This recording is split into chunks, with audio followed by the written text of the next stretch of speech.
Greetings, students, and welcome to Direct Social Work Practice and Theory in your Generalist Practice class.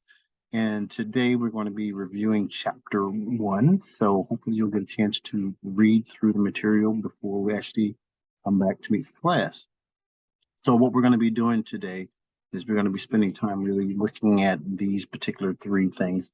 We're going to really dig into kind of the history of social work practice. We're going to look at the roles and the missions, as well as we're going to look at kind of the values that drive what social workers do. So that's what we're going to spend our time doing today. So without further ado, and then by the end of the class, you should be able to describe the CSWE EPOS competencies that inform and evaluate your practice. Look at, have a better understanding of the direct roles or the roles of direct social work practice, as well as just kind of contemporary issues that you might encounter doing this work. So, all right. So basically, when we think about the history of social work, we're really looking at this mission piece that really looks at enhancing human functioning, promoting and ensuring client access, looking at things like health and safety and education and income. Our job as social workers is to empower vulnerable populations, oppressed populations. And in the United States, as well as internationally, social work emphasizes the power of empowering marginalized people. So that's really at our core, the mission that we have in terms of what it is we actually do. We also look and pay attention to the aspects of social justice.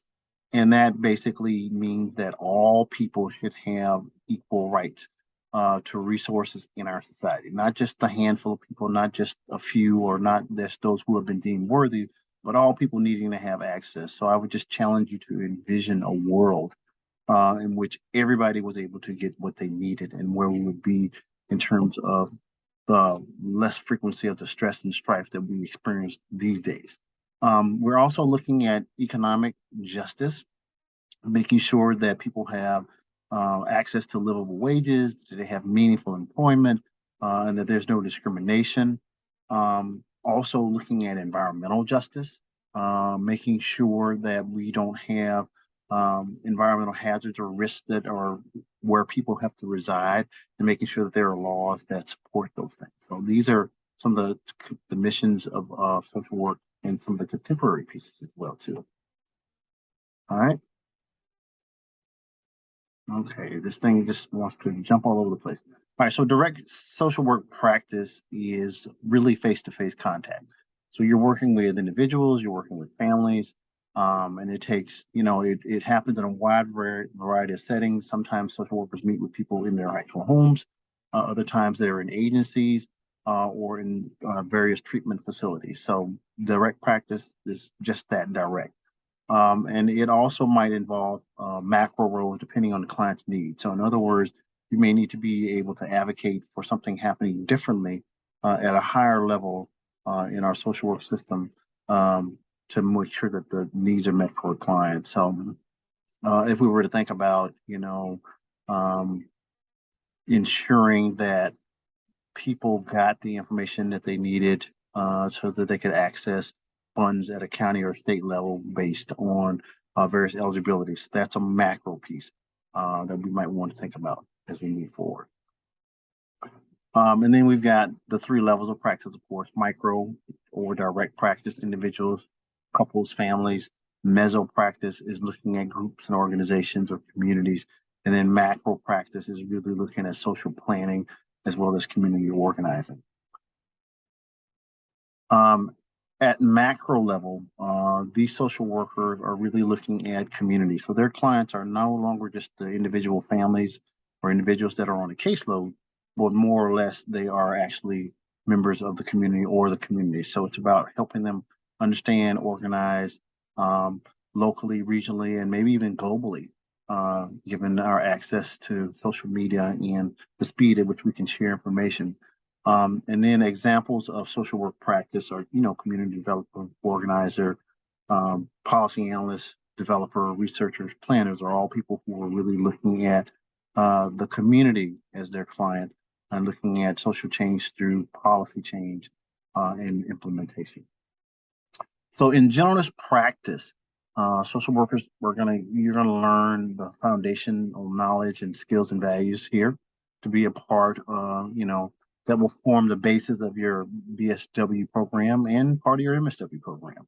Um, the MSW education builds on the foundations with specialized content. So a lot of people will go on and obtain their bachelor's degree and be a generalist social worker. And let's say they want to do clinical social work or they want to be known as a therapist, then there's a specialization that they add when they're in their master's program at different schools so that they'll come out equipped with the ability to actually be licensed and to do that type of work. And then foundational generalist social work education prepares social workers to practice in many different roles. So unlike many other professions that will train you specifically to do one or two things, and that becomes kind of your life work, social work is different in that the number of clients in the different levels of social work that we're able to navigate, we can change our positions and still be qualified to do the work based on this generalist model and this generalist practice. Again, direct service involves micro and meso. Practitioners are looked at as professionals. They advocate at the administrator level or legislature. They are part of, and then direct practice takes place in lots of different organizations. So schools, military, child welfare organizations, non-governmental, faith-based, for-profit, as well as non-profit. So there are a number of different places where direct practice social work actually occurs. When we think about roles, when we think about the roles of the social worker, we play multiple roles simultaneously. So you will be brokering, you'll be a client advocate, you'll be a counselor. In other words, based on what your clients are presenting and what they need, you have to be able to shift gears into being able to look at isolating, identifying those resources, and then brokering or looking at the various skills that you will need to actually ensure that clients have access to those particular things. So it's also managing those professional relationships as well. Planners look at systems maintenance and facilitating and developing. Foster care workers look at working, for example, just on behalf of children and families who are involved in the foster care system. The social work values, service, social justice, dignity, worth of a person, importance of human relationships, integrity, and competence are the 6 pillars that really make up what it is we do. Considered individually, these values are not exclusive to social work, but when we look at them all combined, they make a unique set of responsibilities that other professions don't necessarily have or embrace. So we need to demonstrate ethical and professional behavior. And these are the competencies that you will see throughout your entire time while you're in the program. In your field plans will actually, as well as many assignments in your classes, will connect directly to these particular competencies. So we can ensure that you actually understand the information that's being shared. So there are a total of 9. The first one being ethical and professional behavior, being able to show up as a professional in the field and representing us in an ethical and value-driven way. Engaging in anti-racism, diversity, equity, and inclusion of practice. So really taking up that other piece of the social justice mantle in terms of being able to identify these systems of oppression that are there and to work to dismantle them.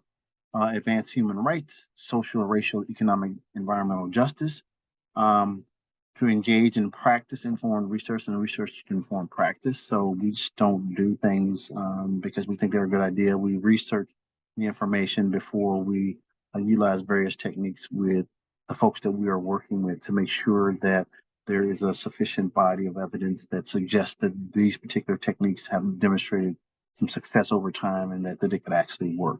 We also engage in policy practice as well.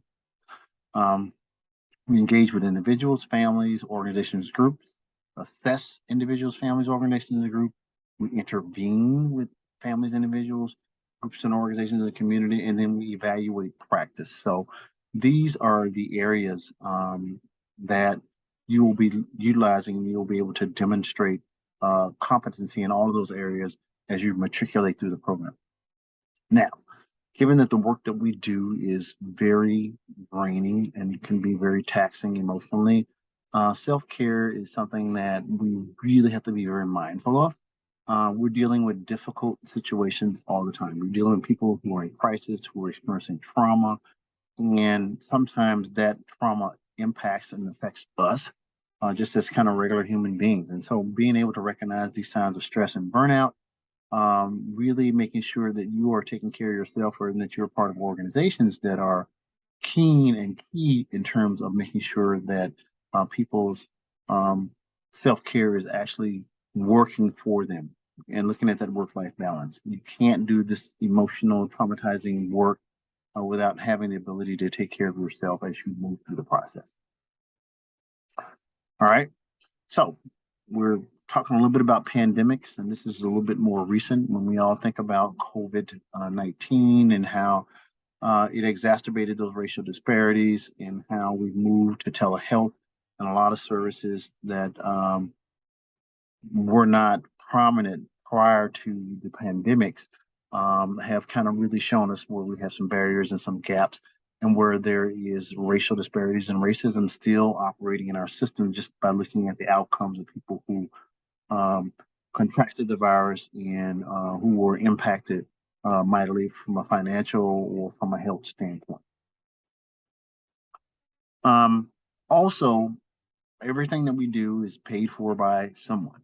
And so a lot of times federal block grants are given to states from the federal government that allow us to do things like provide um, monies for resources and services for various populations. So I think about MinFIP, for example, which was formerly the food stamp program. So for people who are poor and don't have access or have funds to buy sufficient food for their families, they may qualify for these particular services, but all of those services are paid for through the federal government. Um, Also, there are many organizations, and particularly nonprofit organizations, that rely on grants and private donors. So, from nonprofit organizations that I've had the chance to be connected with, uh, actually receive no government funding. They actually worked through getting grants to do various pieces of work, as well as relied on private donors to do that. Some social service agencies do the third party payers through the medical assistance program. And then there's targeted funding for the length of services that social workers may provide. And so we're not into the family forever, but we do have a time limited time frame that we're able to work and provide services for families. Um, when the funding follows the medical model, as you see here, treatment and diagnosis, practitioners feel pressure to diagnose their patients for billing purposes. So we have to have um, the diagnoses tied to the billing piece, which can be problematic, but also kind of assures that we are working in a particular direction with a client or a client family. Uh, the growth in the third party reimbursement has been accompanied by less block grant funding. So there's a trend in our government to actually cut back on those resources and monies that were available to provide services for our more vulnerable clients. So we've had to figure out ways to make those up. Those cuts have resulted in, delays for people actually getting services that they actually need, or cuts to safety net services that limit the resources and availability to clients. So I can think of one offhand when we think about our veterans and access to medical care. They have put their lives on the line for our country, and to get in to have the adequate treatment to take them weeks or even months. Um, and so when we see things like that, we recognize that these safety nets that have been cut or that there are regulatory pieces that have been put in place that don't allow us to honor our veterans. and to take care of them even after they have served our country well. Um, the technological advances, when we think about the communication pieces, there are apps everywhere. Um, I can remember when I started in social work, and I'll date myself here, that things were written in paper files, and those are pretty much non-existent to this day because everything is done via the computer. Um, and so, social workers can deliver these services via text, via phone, or video sessions. So just like I'm sitting here and doing this video lecture for you all to watch, it's about the advances in technology and how they have really enhanced our ability to reach even more people in terms of the social work help that they may need.